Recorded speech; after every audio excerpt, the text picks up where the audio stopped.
All right, man, look, I got one question for you. Who the hell's gonna win this fight? Two prime heavyweight fighters at the top of their game right now. You have Fabio Warley and Joseph Parker. This is throwback. This is what we want. This is absolutely fearless. Why would these two heavyweight monsters take on each other? Well, according to Frank Warren, whoever wins this fight take on one of the greatest heavyweights of all time, the current heavyweight champion, Alexander Usyk. Oh, and who is Fabio Warley? Well, if you don't know, a rising star in the heavyweight division, one of the hardest punching heavyweights in the world right now. He's young, he's fast, he's hungry. Oh, and then I mentioned he just holds the crown for having knockout of the year when he knocked out Frazier Clark. And Joseph Parker? Oh, you don't know the legend? He's just a heavyweight with one of the best resumes in heavyweight history. How does Joseph Parker deal with big punchers? Why don't you ask one of the biggest punchers in heavyweight history, Deontay the Bronze Bomber Wilder? Oh, and I forgot to mention, that's right, he knocked out Martin Bakole in 2 rounds. So he has surely outboxed Fabio Warley, right? Not so fast. I saw Fabio Warley getting outboxed in his last fight by Haney for most of the fight. How did Fabio Warley deal with that pressure? He was just cautious, thinking it through, and then BAM! Exclusively on DAZN pay-per-view, October 25th. And if you buy the pay-per-view using this link, I'm gonna give you a 7-day free trial of DAZN. So who's gonna win this fight? And who's gonna get a chance to take on Alexander Usyk for heavyweight supremacy? Find out October 25th. We're in DAZN War Room.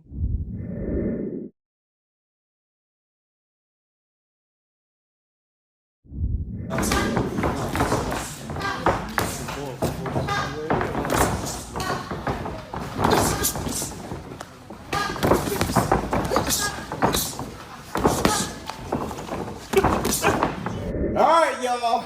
Okay, don't be alarmed.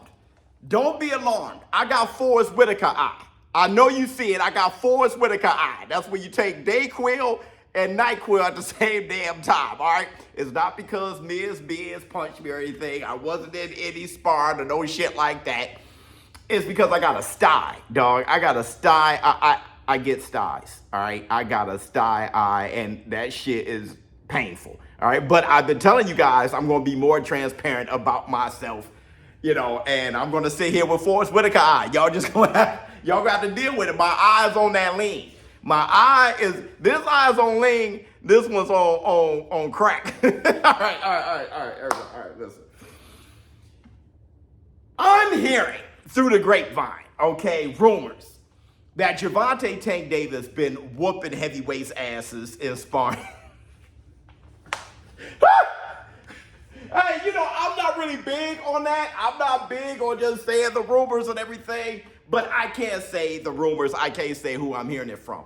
But Gervonta's been whooping ass, heavyweights' ass in sparring, or bigger people, like from middleweight to heavyweight. And the thing is, don't be surprised, okay? This is a photo. This is a photo of one of the bigger guys that he was sparring.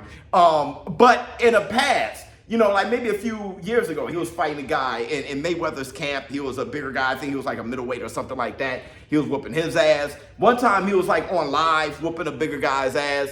I mean, he's just beating bigger guys like middleweights and stuff. He's done that in sparring forever. Remember this story? I've brought it up a million times and I've showed this clip a million times, but on Ellie Set Back. This story of this guy saying how Gervonta Tank Davis knocked out this heavyweight. Tell me the story. What happened? Tank, what's the one boy name? No, don't say a name. I don't want to embarrass anyone. Oh, no, you're right. But tell people what happened. Man, I was about to spar. Before I was about to spar Tank, he was sparring this big boy. A heavyweight. Heavyweight boy. And Tank hit that nigga. He hit him so hard that he was on the top of the rope just like this. I'm like, I thought he died. Like, I ain't gonna lie to you. I thought he died. Hey, I've seen him knock out some heavyweights. You might knock all the ass out now. You knocked out a heavyweight? Yeah. How was that? Because I hit harder than Wilder. Now, granted, the heavyweights that Gervonta Tank Davis is whooping and sparring is not like, you know, all-time great heavyweights, all right? And it shouldn't be.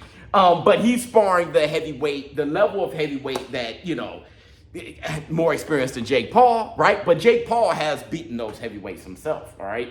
I'm thinking that is the caliber of heavyweight that Gervonta Tank Davis is sparring, but he's whooping their asses. And that's a good thing. I feel with Jake Paul sparring Raymond Ford, to me, it looked like Raymond Ford got the best of him. It looked like Jake Paul was a little exhausted, and it looked like Raymond Ford wasn't. It looked like Jake Paul was a little disappointed in his performance, and Raymond Ford was trying to give him a pick-me-up. Like, just kind of letting them know. No, like, we do this and do that. It just looked like Raymond Ford was in a confident, secure place, more dominant place, the more alpha out the two in the ring. And that's Raymond Ford. That ain't Gervonta Davis. I love Raymond Ford. I have him on my fighters list. But still, I don't think anyone thinks he's as skillful or as powerful as Gervonta Tank Davis. So, Tank, and this is a rumorville, Tank Davis is smashing heavyweights in sparring. I want to say this too. There was a sparring leak of footage of Brian Norman Jr. I know you guys may have seen this one, him doing his thing, working, on my man with the body bag and stuff like that. He's looking sensational. But more than that, here's sparring footage of Brian Norman Jr., and he's displaying how easily he can cut off the ring with his athleticism.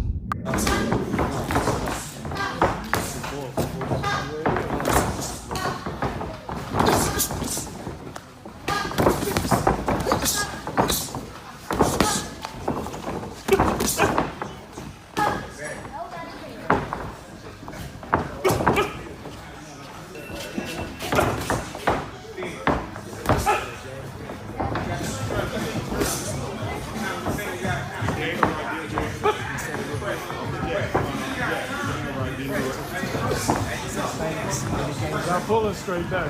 Not pulling straight down.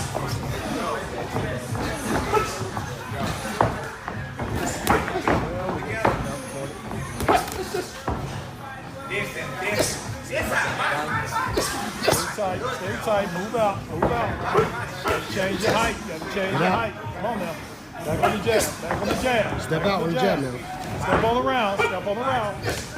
round. Out the corner. Step on the round. There we go. Step on the round. Back to the jab. Back to the center now. We're going to keep it in the center.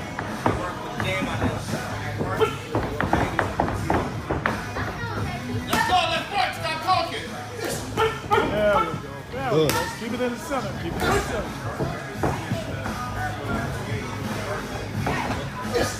I want 2s and 3, baby. 2s and 3. Head movement. Can't stay right there.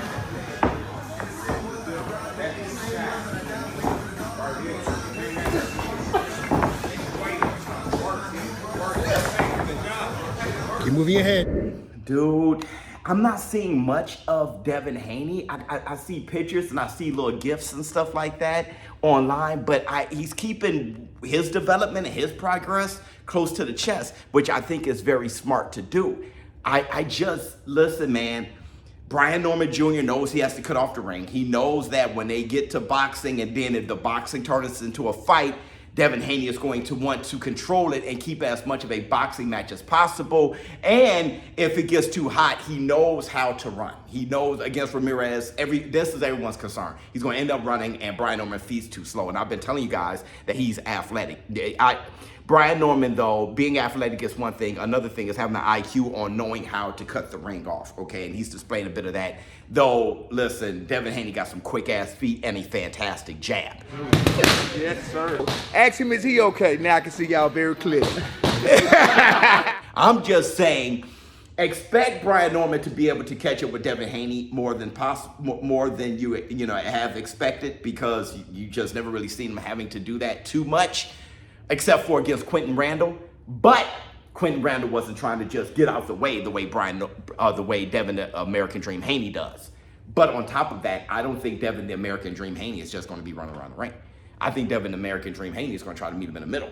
I think Devin Haney is going to try to knock his ass out. But let me know how you feel in the comments below. ShowBizz for adult. Dude, Forrest Whitaker, I got to put it's not that bad, but it's, look at that. It's a heavy lid. I got to put a warm compression on it. I'm out.